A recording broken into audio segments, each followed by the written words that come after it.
I never thought my life would change forever because of the flu. That day, I left work early, feeling weak and exhausted, just wanting to get home and relax. But what I found at home shattered my world in an instant. A truck belonging to a man I didn't know, muffled sounds coming from our bedroom. The feeling in my stomach wasn't just illness.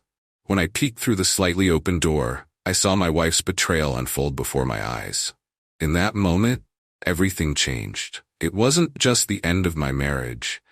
It was the beginning of something entirely different.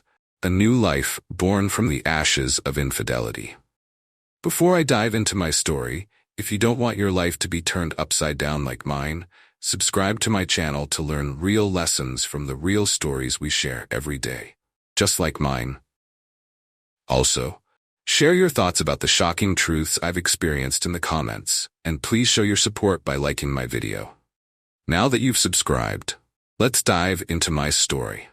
That Thursday morning in the office, the flu had hit me hard, and by noon, my boss had sent me home to avoid spreading it to the whole office. At that moment, all I could think about was my wife, Beth. I imagined she would take care of me, make some chicken soup, and nurse me back to health. But as I approached the house, I saw a truck parked in front. The vehicle was unfamiliar to me, but in my illness-ridden state, I didn't give it much thought. I parked on the street and went inside, expecting Beth to take care of me. The house was eerily quiet. The silence unsettled me. I called out for Beth, but there was no answer. As I made my way toward our bedroom, the sounds of two people intertwined started to emerge. My heart began to race. A voice inside me was telling me to stop, that once I saw what was happening, my life would never be the same. But I didn't stop. With each step, my suspicion grew. I reached the door, and when I peered through the slightly open gap, I saw my wife, Beth, in bed with another man. At that moment, everything became clear. I internalized the horror of that moment even more deeply as I watched them through the door, with emotions swirling inside me like a tornado. As I saw Beth give herself to that man, I realized that my old life had been nothing more than an illusion. "Oh God, give it to me," she screamed, her voice echoing through the room, and something inside me broke. I immediately thought, how could I have been so blind? How had I not seen this coming? As Beth's body tensed and writhed amidst the man's incoherent grunts, I wanted to burst into the room. My heart was pounding, my hands were shaking, but my legs felt rooted to the ground. Why wasn't I doing something? Why was I just standing there watching them? But then, a coldness settled into my mind. What I was feeling wasn't just betrayal. It was the sprouting of a newfound freedom within me. I opened the door a little more and snapped a few clear photos with my phone. Beth's lust-filled face, the way the man held her.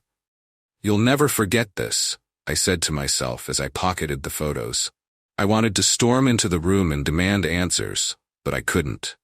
Instead, without saying a word, I quietly turned around and left the house.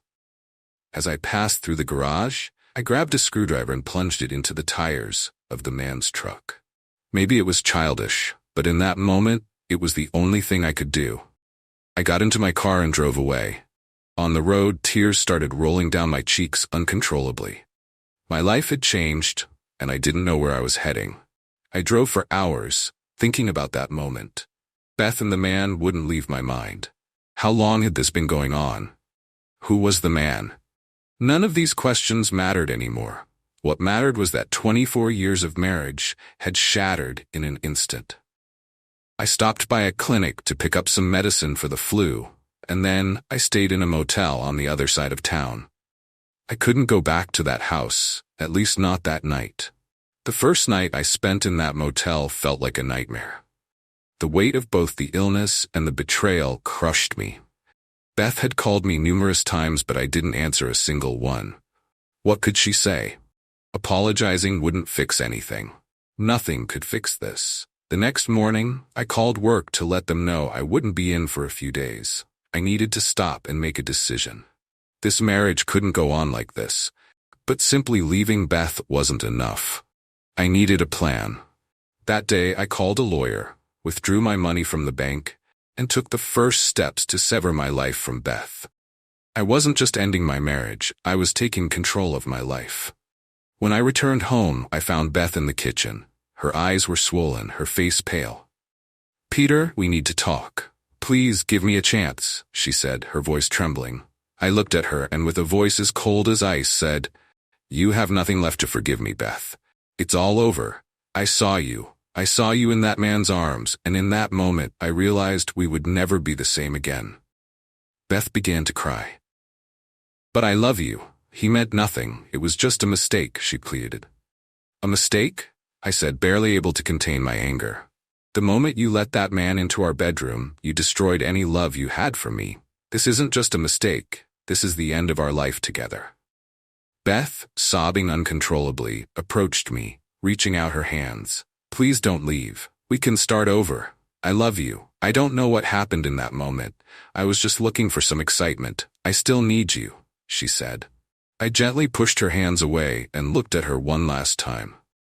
"I don't need you, Beth. Not anymore. There will be someone in my life who will never betray me." I looked at her, at the woman I once loved more than anything, and I felt nothing. "I'm packing my things," I said in a cold voice. "Packing? Why?" she asked, panic in her eyes. "Can't we talk? I'm sorry, Peter. I made a mistake. Please, we can fix this," she cried, tears streaming down her face. I shook my head, my voice calm but firm. "Beth, there's nothing to fix. The moment you brought that man into our home, you made a choice. Now I'm making mine." Beth collapsed to the floor, sobbing uncontrollably. "It was just sex, Peter. It meant nothing. I love you. I don't want him. I want you," she screamed. I looked at her silently. Her words felt empty. "Love? You call this love? You cheated on me, Beth. You betrayed us. You betrayed me. It's clear you don't want me." Beth fell onto the bed, her sobs echoing through the room. I looked at her, feeling a mix of pity, disgust, and emptiness. The woman I once loved now meant nothing to me. In that moment, I realized that love was gone. It was time to move on. The following weeks were spent reshaping my life. I moved into a small motel, started divorce proceedings with my lawyer, and quit my job. For the first time in years, I had no responsibilities. No job, no marriage, no home. I was free and could go wherever I wanted, and that's exactly what I did. The biggest surprise of my life came when I met a woman named Maureen McDermott. Tall, with fiery red hair and eyes that carried both pain and joy. I met her through mutual friends. From the moment we met, we felt an instant connection. Like me, she had experienced the pain of betrayal, but together, we found the peace we were both searching for. The time I spent with Maureen gave me the strength to love again. With each passing day, I grew closer to her, and eventually I realized that this was no coincidence. We both deserved a second chance. Beth's betrayal wasn't an end for me. In fact, it gave me a new life. It set me free, giving me the courage to leave behind the life I had been trapped in for years. And for that, in a strange way, I'm grateful to her. Standing on the mountaintop, looking out at the view of my new life with Maureen standing beside me, I realized that sometimes life takes us to the right places at the end of the worst moments. Life can sometimes bring the biggest changes at the most unexpected times. What was once a betrayal that tore my world apart has now given me a new beginning, a new love, a new life, and a freedom I never knew I had. And it was all thanks to a broken heart that brought me back to myself.